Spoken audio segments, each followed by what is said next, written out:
Okay, Jason, on the left is an original George J. Yentzen double reed duck call as per the patent that was submitted or that was awarded in 1950.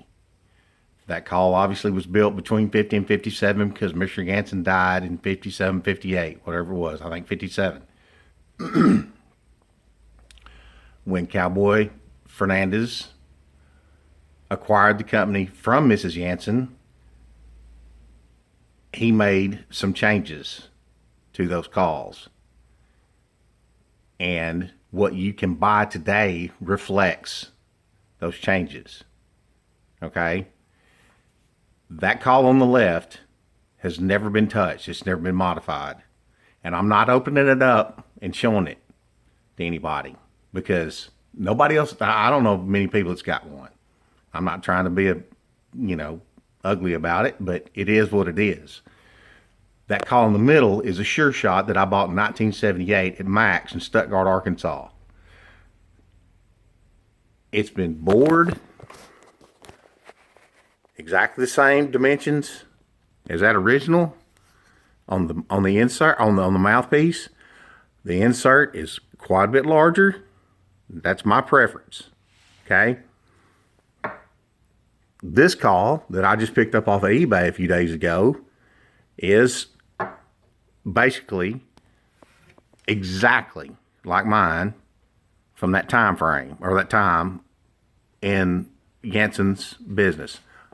The ones you get now are considerably thinner in diameter and have a smaller mouthpiece and have less inside diameter as far as exhaust is concerned out of the insert, or the bottom as they call it in Texas at Groves. There's a top and a bottom. Okay, that call right there is exactly to the dimensional measurements per Mr. Ron Steppen, Charles Steppen's son, was the winner of the World's Championship Duck Calling Contest in Stuttgart in 1962. That call is exactly like Charles Steppen blew in the contest. It's not exactly like what Cowboy blew in 1959. It's extremely close at the way the insert is designed. Okay? He changed it just a little bit to make it his own. But what Cowboy blew was not patented. That is. And it's got George J. Yentzen's name on the patent. Cowboy Fernandez is not on it. The stickers that are on all these calls you get now say established 1959, patented, established 1959, and that's misleading. The patent belongs to Yentzen, not Cowboy. He bought it. He didn't have anything to do with it being his design. It was George J. Yentzen's, period. These calls were never patented by Sure Shot, but they could claim the patent because he owned the company.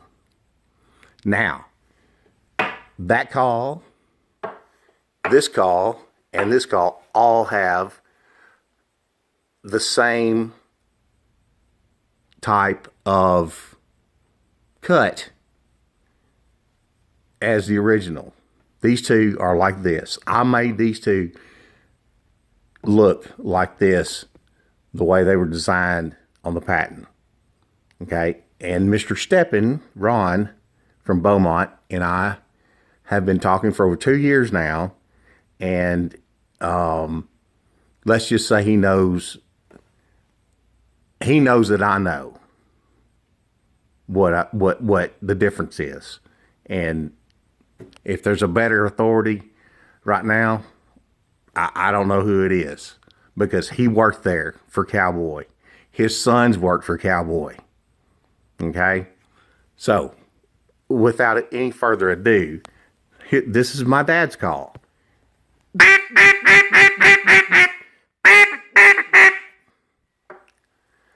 Okay? Original Yentzen. This is my call. Now, keep in mind, the bore on mine is considerably larger than my dad's. And I did that on purpose because I wanted a loud call that would compete with the cut down in the woods down here.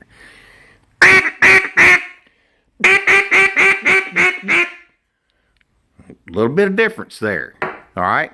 Now, this call, they won't stand up. This call that I bought off eBay and modified, that mouthpiece is exactly the same diameter as that one, as of my dad's and mine. Now, the insert or the bottom is a compromise between the two.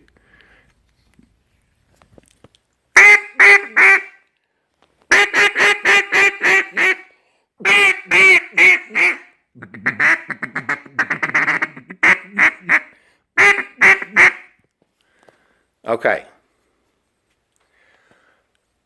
If you can find very many of that style call that Sure Shot made, I'm not exactly sure what the time frame was, but there weren't very many of them out there. I can promise you that. The what's being made now has a tiny mouthpiece. It's more slender than that. And the insert, or the bottom, has a smaller inside diameter in the exhaust. Okay? I can still make a new one that's produced at Sure Shot sound like that original. But it's not nearly as comfortable to blow.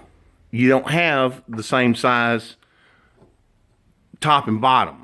Okay, especially the top, because I mean the mouthpiece is so small on the new ones, you can't hardly seal it off with your lips. Okay, so that's why I'm charging $120, or I asked $125 for the call, and the man that bought it is from my hometown. He knows that my dad had that, and that I had mine, and that I had figured out how to make a Sure Shot sound like an original Yentzen. And that's the story. Period.